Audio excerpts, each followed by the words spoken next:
इस बार सिर्फ साल नहीं बदला, बल्कि इस बार भारत ने नए वर्ष के उत्सव की परंपरा को भी बदल दिया है। इसलिए आप भी अपने घर में, अपने परिवार में चल रही परंपरा को बदलिए। हमारे देश में हर बार नए साल के मौके पर आपको यह बताने की परंपरा रही है कि दुबई के बुर्ज खलीफा में, सिडनी के ओपेरा हाउस में या फिर न्यूयॉर्क के टाइम स्क्वायर पर नए साल का किस तरह से स्वागत किया गया, कैसा जश्न मनाया गया। हर बार आप इन्हीं तस्वीरों के साथ सुबह सुबह उठते हैं, लेकिन पहली बार ऐसा हुआ है जब दुनिया के मीडिया में इस बात की भी चर्चा हो रही है कि भारत में नए साल का स्वागत गंगा आरती के साथ हुआ है। और आज हम ये चाहेंगे कि आप अपने नए साल का स्वागत भी इन पुरानी तस्वीरों, पुराने जमाने की इन तस्वीरों से नहीं, बल्कि अपने देश के संस्कारों से और हमारी परंपराओं के साथ आप अपने नए वर्ष की शुरुआत कीजिए। आज काशी में गंगा घाट पर 1100 दिए प्रज्वलित करके नए वर्ष का स्वागत किया गया और इस दौरान हुई गंगा आरती में विश्व के कल्याण की कामना की गई। और सोचिए ये कितनी बड़ी बात है कि जब दुनिया ने रात के अंधेरे में नए साल का जश्न मनाया, तब भारत में नए साल का स्वागत सुबह सूर्य की पहली किरणों के साथ हुआ। और सबसे बड़ी बात यह है कि जहां पहले हमारे देश में यह बताया जाता था कि दुनिया के अलग अलग देशों में नया साल कैसे मनाया गया, तब इन्हीं देशों में आज इस बात की चर्चा हो रही है कि भारत में नए साल का स्वागत कैसे इस खूबसूरत गंगा आरती के साथ हुआ है। इसलिए हो सकता है आप में से भी ज्यादातर लोगों ने आज सूर्योदय को मिस किया होगा, आज आपने सनराइज नहीं देखा होगा। आप में से ज्यादातर लोग हो सकता है देर से उठे होंगे, लेकिन आज सुबह की ये गंगा आरती आपको मिस नहीं करनी चाहिए। और हम चाहेंगे कि आप अपने नए वर्ष की शुरुआत इस गंगा आरती के साथ कीजिए। आपको बदलाव की एक और तस्वीर दिखाते हैं जो बदलते कश्मीर की कहानी को आज बयां कर रही है। और इन तस्वीरों से आज आतंकवादियों और अलगाववादियों को और पाकिस्तान में बैठे जो ऐसे लोग हैं जो कश्मीर की सफलता से ईर्ष्या रखते हैं, आज उन्हें ये तस्वीरें बड़ी चुभेंगी। पहली नजर में आपको ये तस्वीरें दिल्ली या मुंबई या किसी दूसरे मेट्रो शहर की तस्वीरें लग सकती हैं, लेकिन ये तस्वीर श्रीनगर के उस लाल चौक की है जहां एक जमाने में आतंकवादियों की दहशत होती थी, लोग वहां जाने से डरते थे। लेकिन श्रीनगर के इसी लाल चौक पर नए साल का शानदार जश्न मनाया गया और इन तस्वीरों ने उस एजेंडे की पोल खोल दी है जिसके तहत यह झूठ फैलाया जाता है कि कश्मीर में मानव अधिकारों का दमन हो रहा है, जबकि सच यह है कि कश्मीर में अब रात को भी लाल चौक पर पार्टी होती है, जश्न मनता है। और यह वो बदलाव है जो अनुच्छेद 370 के समाप्त होने के बाद वहां पर आया है। खुद अपनी आंखों से देखिए। यहाँ पे न्यू ईयर का सेलिब्रेशन हो रहा था, यही देखने आए थे। इससे पहले यहाँ कभी नहीं हुआ था, तो इस बार ये देखने को मिला है, तो हम भी देखने के लिए आए हैं यहाँ। लोग एंजॉय कर रहे हैं क्योंकि टूरिस्ट से ज्यादा, नॉन लोकल टूरिस्ट से ज्यादा यहाँ पर मकामी अवाम का काफी ज्यादा रश देखने को मिल रहा है। सो ये साफ तौर पर से ये चीज जाहिर कर देती है कि लोगों ने ठंड की परवाह किए बगैर and without any security reasons people are all over moving in the Lal Chowk freely. ये बहुत अच्छा इनिशिएटिव है एक्चुअली, और यहाँ पे टूरिस्ट और ज्यादा अट्रैक्ट होंगे and Kashmir is a very beautiful place and यहाँ पे लोग और ज्यादा अट्रैक्ट होंगे आने के लिए। बहुत अच्छा लग रहा है। कश्मीर ने हमारा दिल जीत लिया है, सच्ची में। हम बहुत खुश हो यहाँ पर आके, यहाँ की सिक्योरिटी देख के हम बहुत खुश हैं। यहाँ के लोग बहुत प्यारे हैं, बहुत प्यार से बोलते हैं। बहुत प्यार लग रहा है, बहुत मजा आ रहा है, एंजॉय फुल। भैया गार्डन हो रहा है। न्यू ईयर सेलिब्रेट करने के लिए मैं गोवा जा रहा था और उससे पहले मैं रशिया जा रहा था। वो सब छोड़ के मैं अपने कश्मीर आया हूँ। यहाँ पे बहुत अच्छा लग रहा है, बहुत ठंड है यहाँ पे एंड यहाँ लाल चौक पे मैं न्यू ईयर सेलिब्रेट करने आया हूँ। काफी अच्छा सेलिब्रेशन है, काफी अच्छा डेकोरेट भी किया है। It is awesome. अब आप ये देखिए कि इस बार अकेले दिल्ली में 31 दिसंबर को यानी कल शराब की 24 लाख बोतलों की बिक्री हुई है और यह पिछले साल के मुकाबले 20% ज्यादा है। जबकि नए साल के मौके पर लाखों लोग इस बार दिल्ली, हरियाणा, पंजाब, राजस्थान और उत्तर प्रदेश से उत्तराखंड और हिमाचल प्रदेश पहुंच रहे हैं और इनमें से कई लोगों ने ट्रैफिक जैम में फंसे हुए ही अपना नया साल मनाया है। ये तस्वीरें आप लगातार कई दिनों से देख रहे होंगे और इससे भी बड़ी बात यह है कि भारत के लोगों ने नए साल के मौके पर ऑनलाइन फूड डिलीवरी करने वाली सिर्फ एक कंपनी के ही डिलीवरी बॉयज को, सिर्फ एक कंपनी के डिलीवरी बॉयज को 1 करोड़ रुपए की टिप दी है। 1 करोड़ रुपए की तो सिर्फ टिप दे दी, वो भी एक कंपनी के डिलीवरी बॉयज को। लेकिन फिर भी आपने पूरे साल, पिछले साल 2023 में यह सुना होगा कि हमारे देश की अर्थव्यवस्था चरमरा रही है, हमारे देश में महंगाई चरम पर है, हमारे देश में बेरोजगारी चरम पर है। महंगाई और बेरोजगारी के बीच हमारे देश के लोग टिप देने में रिकॉर्ड बना रहे हैं, शराब खरीदने में नए रिकॉर्ड बना रहे हैं और हिल स्टेशंस पर जाकर पार्टी करने में नए नए रिकॉर्ड बना रहे हैं। अब आप खुद सोचिए, जो शराब खरीदी जा रही है, ये पैसा कहीं से तो आ रहा होगा, इस पार्टी के लिए भी पैसा कहीं से आ रहा होगा। जो लाखों की संख्या में गाड़ियां गई हैं अलग अलग हिल स्टेशंस पर, उन गाड़ियों में पेट्रोल डला होगा, डीजल डला होगा और लोग वहां गए होंगे, वो भी पैसा कहीं ना कहीं से आया होगा। अब आप सोचिए, जो महंगाई की और बेरोजगारी की जो थ्योरी आपके सामने पेश की जाती है, क्या उस थ्योरी के साथ ये तस्वीरें मेल खाती हैं? वर्ष 2024 कई मायनों में बहुत अहम साबित होने वाला है और इनमें सबसे महत्वपूर्ण बात है इस साल होने वाला आम चुनाव, भारत में भी और दुनिया भर में भी, क्योंकि इस साल दुनिया के 64 देशों में आम चुनाव होंगे, जिनमें 392 करोड़ लोग अपने देशों के राष्ट्र प्रमुखों को चुनने के लिए वोट डालेंगे और इनमें भी 100 करोड़ से ज्यादा लोग अकेले भारत में इस साल वोट डालने वाले हैं। जब भारत में लोकसभा का चुनाव होगा, 100 करोड़ लोग वोट डालेंगे भारत में और ये दुनिया का सबसे बड़ा चुनाव होगा जो इसी साल होने वाला है। भारत में इस साल दुनिया का सबसे बड़ा लोकतांत्रिक चुनाव होगा, जिसमें पहली बार वोटर्स की संख्या 100 करोड़ के पार जा सकती है। और यह बात इसलिए बहुत महत्वपूर्ण है क्योंकि अब तक के मानव इतिहास में कभी भी ऐसा नहीं हुआ जब किसी देश के 100 करोड़ लोगों ने लोकतांत्रिक तरीके से अपनी नई सरकार का चुनाव किया हो। यह नया वर्ल्ड रिकॉर्ड भारत बनाएगा, यानी आप लोग बनाएंगे। लेकिन भारत के वोटर्स, आप सब इस बार इस वर्ल्ड रिकॉर्ड को बनाने के लिए तैयार हो जाइए।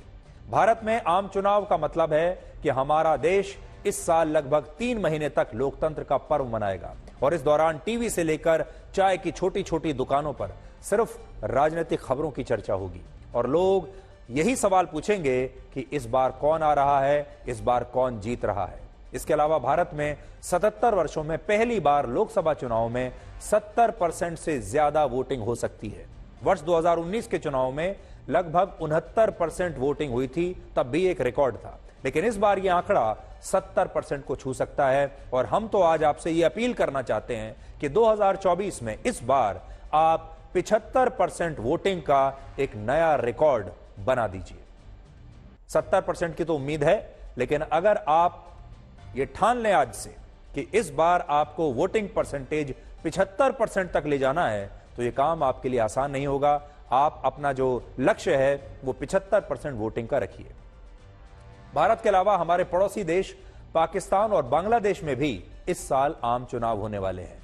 बांग्लादेश में इसी महीने 7 जनवरी को चुनाव हो रहे हैं और पाकिस्तान में अगले महीने 8 फरवरी को नेशनल असेंबली के चुनाव होने हैं, जबकि अमेरिका में भी इसी साल 5 नवंबर को चुनाव होंगे और राष्ट्रपति व्लादिमीर पुतिन भी इस साल 5वीं बार रशिया के राष्ट्रपति बन सकते हैं। और यह साल दुनिया की आधी आबादी के लिए चुनावों का साल होगा और मीडिया के लिए ब्रेकिंग न्यूज का यह साल बनने वाला है, जिसमें राजनीतिक खबरें बहुत ज्यादा होंगी। चुनावों के अलावा खेलों के लिहाज से भी यह साल बहुत महत्वपूर्ण होगा, क्योंकि इस साल 26 जुलाई से 11 अगस्त के बीच पेरिस में ओलंपिक खेलों का आयोजन होने वाला है। यानी खेलों का जो महापर्व है वो भी होगा और चुनावों का जो महापर्व है वो भी इस साल होगा। पिछली बार टोक्यो ओलंपिक्स में भारत ने सबसे ज्यादा 7 मेडल जीते थे, 7 गोल्ड मेडल। लेकिन उम्मीद है कि इस बार भारत ओलंपिक खेलों में सबसे ज्यादा मेडल जीतने का नया रिकॉर्ड बना सकता है। पिछली बार हमने 7 मेडल जीते थे, 1 गोल्ड मेडल, 2 सिल्वर और 4 ब्रोंज। लेकिन इस बार हम तो ये चाहेंगे कि इस बार भारत अकेले 7 गोल्ड मेडल जीत ले।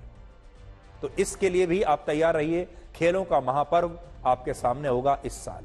अब और देखिए, और आपको किस चीज के लिए तैयार रहना है। ये जो साल है, ये सड़कों पर इलेक्ट्रिक व्हीकल्स का वर्ष होने वाला है, जिसका सीधा असर आपकी जेब पर पड़ेगा। ये साल ईवीज का साल होगा। भारत में टेस्ला समेत 3 बड़ी कंपनियां अपनी इलेक्ट्रिक गाड़ियां बनाने के लिए यहीं पर फैक्ट्रीज लगा रही हैं, जिससे इलेक्ट्रिक गाड़ियां आज की तुलना में काफी सस्ती भी हो जाएंगी और टेक्नोलॉजी के मामले में काफी बेहतर हो जाएंगी और कीमतों में ये पेट्रोल और डीजल की कारों से सिर्फ 15% ही महंगी होंगी। अभी कहा जाता है कि जो इलेक्ट्रिक कार्स हैं, बैटरी वाली जो गाड़ियां हैं, वो बहुत महंगी हैं। अब कोशिश ये होनी चाहिए और होगी कि इन गाड़ियों की कीमतों को थोड़ा नीचे लाया जाए और एक समय ऐसा आएगा जब आपके सामने 3 प्रकार की गाड़ियां होंगी, पेट्रोल की गाड़ी, डीजल की गाड़ी और इलेक्ट्रिक गाड़ी, और उनका जो दाम होगा वो लगभग एक जैसा होगा।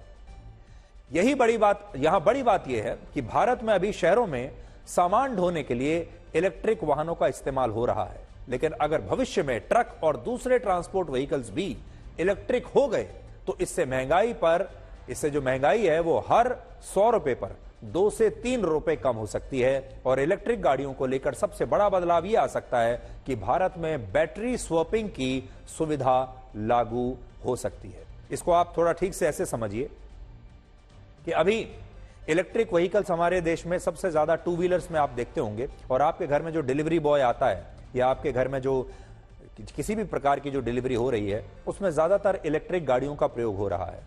अब हमें जो अगले स्तर पर जो जाना है वो ये है कि मान लीजिए अगर जो बड़े बड़े ट्रक्स जो हमारे सड़कों पर चलते हैं, जो माल इधर से उधर ले जाते हैं, अगर वो ट्रक भी इलेक्ट्रिक बन गए तो उन ट्रकों में जो डीजल का इस्तेमाल होता है वो बंद हो जाएगा और इलेक्ट्रिक ट्रक बहुत सस्ते हो जाएंगे। आपने देखा होगा जैसे ही हमारे देश में पेट्रोल या डीजल के दाम बढ़ते हैं तो सामान कोई भी हो सबके दाम बढ़ जाते हैं और हमारे देश में महंगाई अपने आप बढ़ जाती है, क्योंकि जो ट्रांसपोर्टेशन का जो कॉस्ट है किसी भी सामान का वो बढ़ जाता है जैसे ही डीजल के भाव बढ़ते हैं। लेकिन जिस दिन डीजल ट्रकों से गायब हो जाएगा और ट्रक इलेक्ट्रिक बैटरी पर चलने लगेंगे, उस दिन जो महंगाई है वो ना सिर्फ रुक जाएगी बल्कि हो सकता है आप जो सामान खरीदते हैं बाजार में उसका दाम घटना शुरू हो जाए।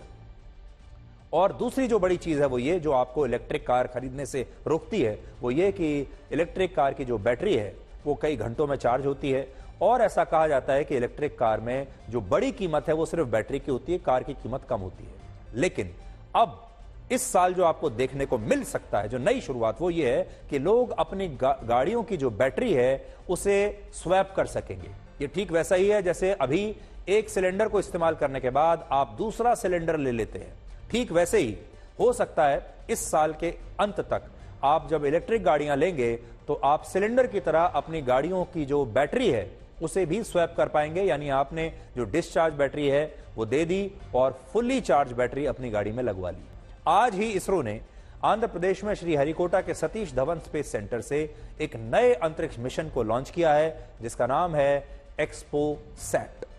बड़ी बात यह है कि अमेरिका के बाद भारत दुनिया का दूसरा ऐसा देश बन गया है जिसने ब्लैक होल का अध्ययन करने के लिए इस तरह का कोई सैटेलाइट मिशन लॉन्च किया है। ब्लैक होल अंतरिक्ष में मौजूद उस जगह को कहते हैं जहां गुरुत्वाकर्षण बल बहुत ज्यादा होता है, जिसके प्रभाव क्षेत्र में आने पर कोई भी वस्तु, यहां तक कि प्रकाश भी उससे बच नहीं सकता और ये सभी चीजें उसके अंदर समा जाती हैं। लेकिन भारत ने अब इसी ब्लैक होल का अध्ययन करने के लिए आज अपने सैटेलाइट मिशन को लॉन्च किया है और इससे आप समझ सकते हैं कि वर्ष 2023 में चंद्रयान मिशन से जो भारत को सफलता मिली थी, उस सफलता का सिलसिला 2024 में भी ऐसे ही जारी रहेगा।